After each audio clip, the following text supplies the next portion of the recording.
안녕하세요. 이제 이번에는 경매하고 이번에는 이제 경매하고 공매가 이제 경합을 할 때, 그죠? 경합할 때, 그 다음에 이제 공매로 낙찰 받을 수 있는 물건이 뭐가 있을까에 대해서 한번 살펴보도록 하겠습니다. 그러니까 이제 아시겠지만 경매는 이제 법원에서 진행을 하는 거고, 공매는 그러니까 한국자산관리공사 온비드 사이트에서 합니다.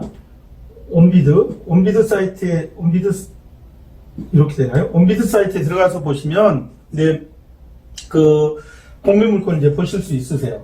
그러니까 저도 온비드 사이트에 회원가입이 되어 있으면, 그러니까 꼭 공매를 좀 하시려면 온비드 사이트에다가 회원가입을 하시면 굉장히 좋습니다. 뭐냐면 그 공매되는 물건의 리스트를 보내줘요. 그 다음에 이제 특히 이제 다른 데는 어떤지 몰라도 이 경매 물건하고 공매 물건이 동시에 진행이 될 때는 그 지지옥션 사이트에 들어가서 지지옥션에 가서 보시면은요, 이제 경매하고 공매가 동시에 진행이 됩니다 해서 이게 보여주고 있어요. 아시겠지만, 그러니까 어떤 쪽이 먼저 소유권을 취득하냐 그런 거는 없어요. 그냥 먼저 낙찰받아서 먼저 잔금 납부해버리면 그 사람이 그 경매 물건에 소유권을 취득을 합니다. 그런 정도만 말씀을 드리겠고요. 그러니까 이제 공매로 다시 경매하고 공매하고 경합을 하면, 그러니까 만약에 경매에서 먼저 낙찰받아서 잔금 납부해버리면, 그럼 경매에 응찰하는 사람이 소유권을 취득을 하는 거고, 그렇지 않고 공매 온비드 사이트에서 낙찰 천재입찰해가지고 낙찰받은 사람이 먼저 잔금을 납부해버리면 공매로 응찰한 사람이 소유권을 취득을 하게 됩니다. 근데 경매하고 공매하고 이제 경합을 할 때 이제 먼저 잔금 납부한 사람이 소유권을 취득했습니다라고 이제 말씀을 드리면, 경매하고 공매하고는 가장 큰 차이점이 입찰 방법의 차이점이 있습니다. 그렇죠? 이제 또 경매는 전자 입찰을 하지 않고 현장 입찰을 하잖아요. 그러니까 만약에 예를 들어서 서울중앙법원에 있는 대치동에 있는 어떤 아파트랑 강남 아파트라는 낙찰 받으면 그 해당 특정일에 서울중앙법원에 가서 10시부터 11시 10분까지 이제 입찰표를 제출을 해야, 직접 가서 입찰표를 제출을 해야 응찰이 되는 반면에, 이 공매는 아까 말씀드렸던 온비드 사이트에 들어가서 전자 입찰을 하면 되죠. 그 공인인증서에다가 자기 인적사항 담은 거. 그래서 굉장히 사실 공매가 이제 편리하고, 아마 장래에는 곧 조만간 경매도 전자 입찰로 이제 갈 거다. 그래서 이제 우리가 입찰 방법이 호가지 입찰에서 지금 이제 기일 입찰제인데 곧 이제 전자 입찰로 넘어갈 거다. 그렇게 차이가 크게 하나 있는데, 선생님들이 이제 공매 얘기만 나오면 뭐 생각을 하시냐면, 공매 이야기만 나오면, 그러니까 세금 체납해서 압류된 부동산을 이제 공매 처분한다. 그렇게 압류된 부동산을 이제 처분하면 그걸 이제 낙찰받습니다라고 얘기를 하시는데요. 그렇지 않습니다. 사실 온비드 사이트에 들어가서 보시면 세금 체납에서 압류된 부동산을 경매하는 거는 그것도 물론 많이 크지만 이게 전부가 아니세요. 예, 하나 말씀드리면 온비드 사이트에서 만약에 어떤 낙찰받을 수 있는 물건이라고 얘기를 했잖아요. 그 낙찰만 받냐 그러지 않으세요. 구비재산 같은 거, 구비재산 임대도 하고 구비재산 불화도예요. 구비재산 불화라는 건 무슨 말이냐면 매각 처분한다니까요. 이제 불용재산으로 예를 들어서 최근에 한 10년 전에 저 비무장지대에 이제 군부대가 후방을 후퇴하면서 이제 군부대에 몇십만 평 되는 땅이 이제 불용재산으로 해서 국방부에서 매각 처분한 적이 있어요. 그러니까 그때는 그럼 누가 하냐? 국방부가 직접 구비재산인 부대 땅을 매각하는 게 아니라 어디에다가 온비드에다가 자산관리공사 온비드 사이트에다가 의뢰를 해가지고 이제 매각 처분을 합니다. 그러니까 국유재산을 그다음 임대할 수도 있어요. 이제 국유재산 임대 같은 경우가 이제 대표적인 게 뭐냐면 국공립학교 대학도 마찬가지입니다만은 국공립 중고등학교 매점 같은 게 있잖아요. 학교 군의 매점. 그 운영권을 어디서 매각을 하냐 그러면 임대 매각을 하냐 하면 임대 매각하는 걸 어디서 하냐면 온비드 사이트에서 한다니까요. 그러니까 이제 만약 예를 들어서 서울 어떤 고등학교에 이제 군의 그 매점 운영권이 1년 단위로 경매 나왔다 그러면 아무나 쓰시면 돼요. 그래서 1등만 하면 돼요.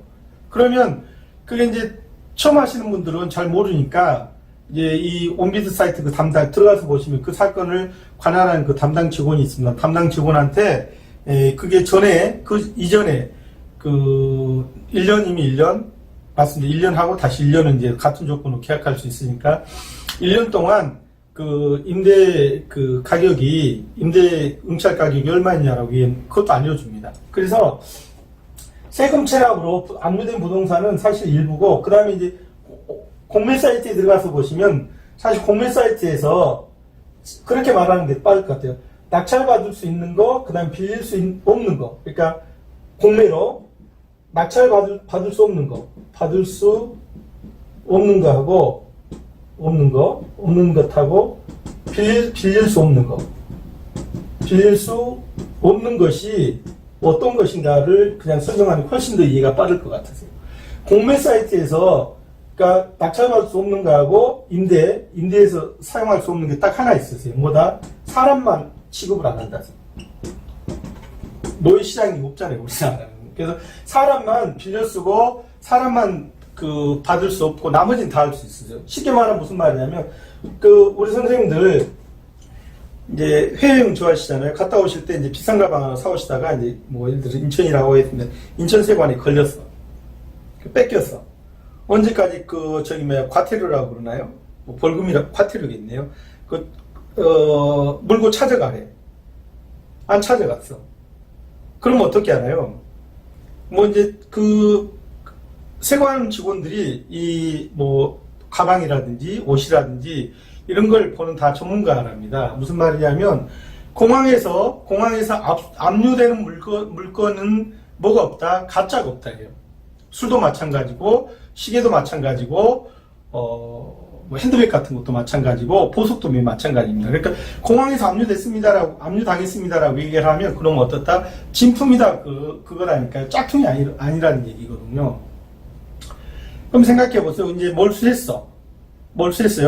그래서 이제 일단 보관하고 있는데 언제까지 과태료 물고 찾아가세요라고 이제 벌금 물고 추가 세금 물고 찾아가세요라고 얘기를 했는데 안 찾아가. 그러면 이게 이제 인천세관이 어떻게 하냐면 그걸 하염없이 보관하고 있는 게 아니라 6개월이면 6개월, 1년이면 1년 단위로 그냥 이게 공매 처분을 해버립니다. 자기들이 파는 게 아니라 성국공사에다가 리스트를 보내가지고 성국공사 온비드 사이트에서 그냥 매각해버리는 거예요. 공매로. 그래서 공매 물건은 가짜가 없습니다. 심지어 뭐도 있냐면 실제 있었어요. 2018년에 한참 있었던 건데 중국 배가 인천 앞바다에서 조기를 한 20만 마리를 잡다가 이제 해경한테 잡혀가지고 와가지고 조기를 몽땅 몰수당했었어요. 몽땅 조기를 몰수당해가지고 냉동 창고에다 보관을 하고 있는 상태에서 20만 마리면 굉장히 많잖아요. 그러니까 통으로 참조기 20만 마리를 매각한 적이 있어요. 지금도 아마 찾아보면 있을 것 같으세요. 그 다음에 이제 우리 선생님들 시골 분들이 많이 계실 것 같은데 시골 학교, 뭐 초등학교, 중학교 인구가 줄었고 많이 지금 폐교가 되어서 이제 학교 시설물만 남아있잖아요. 그런 것도 실제 여기 들어가서 보면 이제 매각하는 시골 초등학교는 살 수도 있고 또 5년 단위로 임대하는 시골 초등학교는 임대해서 사용할 수도 있으세요. 그러니까 그 다음에 이제 뭐도 있냐면 예를 들어서 특성화 고등학교에서 이제 말을 키웠습니다. 옛날에 농고라고 하겠습니다. 농업고등학교에서 이제 말을 키우다가 한 10년 정도 지나면 이제 그걸 아마 도태시키는 그런 규정이 있나 봐요. 그럼 그걸 말을 한 10년 지났다고 죽여버리나요?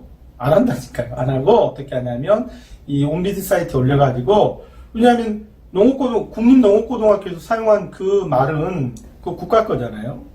그러면 그걸 일종 이제 불화재산으로 해가지고 매각을 하세요. 말도 판다니까요. 아까 말씀드렸잖아요. 조기도 팔고 그 다음에 압수한 명품백도 팔고, 그 다음에 그 골프채도 팔고, 다 팔아요, 다. 다시 공매 사이트에서 구하거나 사거나 빌릴 수 없는 거 딱 하나, 사람만 빼고는 다 한다고 돼 있어요. 한번 생각해 보세요. 1년에 그 국가, 예를 들어서 그러니까 어디 국립대학에서 국립공업대학 연구소에 쓴 큰 컴퓨터가 있다고 한번 생각을 해보세요. 전자계산기 같은 거. 그거를 5년이면 5년, 6년이면 6년, 7년이면 7년 지나고 나면 그걸 매각을 한다니까. 그건 이제 새로 바꿀 거 아닌가 봐요. 새로 바꾸면 기존에 있었던 그 큰 계산기 같은 거를 어떻게 할 것 같으세요? 그냥 대학교 경비 아저씨를 시켜다가 뒷마당에서 망치로 막 부수나요? 안 그런다니까요? 어떻게 한다? 이 공매 사이트에 올려가지고, 매각해버리고, 이제, 그 돈은 이제, 국고로, 환원합니다. 그래서, 우리가 이제 알고 있는 압류된 부동산도 물론 팔고, 압류된 부동산도 물론 공매로 낙찰받지만, 아까 말씀드린 동산, 그 다음에 부동산, 그 다음에 귀금속 같은 것들도 다 공매에서 구입을 할 수가 있고, 공매에서 구입한 그 물건은 가짜는 아니다. 그래서 제가 아는 사람 중에 소소하게 공매로 소소하게 계속 응찰해가지고 용돈벌이 하는 사람도 있어요. 그래서 이제 공매하고 경매하고가 이제 경합을 할 때는 기본적으로 경매든 공매든 먼저 낙찰받아서 먼저 잔금 내버리면, 만약에 경매가 먼저 잔금 납부해버리면 공매가 중지되고, 공매로 소유권 취득하면 이제 경매가 중지됩니다. 근데 이제 지주옥션 사이트에 들어가서 보시면 경매하고 공매가 동시에 진행되는 물건은, 그 밑에 위에 보면 이제 그 공매 관리 번호를 해놨어요. 그 딸깍하고 들어가면 공매가 어느 정도 상태로 진행되고 있는지도 동시에 볼 수도 있으세요. 그래서 이 부분은 이제 크게 드리고 싶었던 말씀은 공매 세계가 한정 넓다. 그리고 전세 입찰을 하니까 훨씬 더 응찰하는 방법이 수월하다. 그리고 그 정도 말씀드리면 될 것 같으세요. 어쨌든 경매만 관심을 갖지 말으시고요. 공매도 한번 꾸준히 관심을 갖고 온비드 사이트에 가입을 하시면 공매, 그러니까 매각하는 물건이라든지 임대하는 물건들 이제 다 리스트를 주기적으로 한 일주일에 한 번 정도씩은 보내주는 것 같으세요. 들어가서 보시면 어마어마합니다. 그래서 공매 온비드 사이트 한번 가입을 하시면 나쁘지 않을 것 같으세요. 자, 이 경매와 공매 얘기는 여기서 끝내겠습니다. 감사합니다.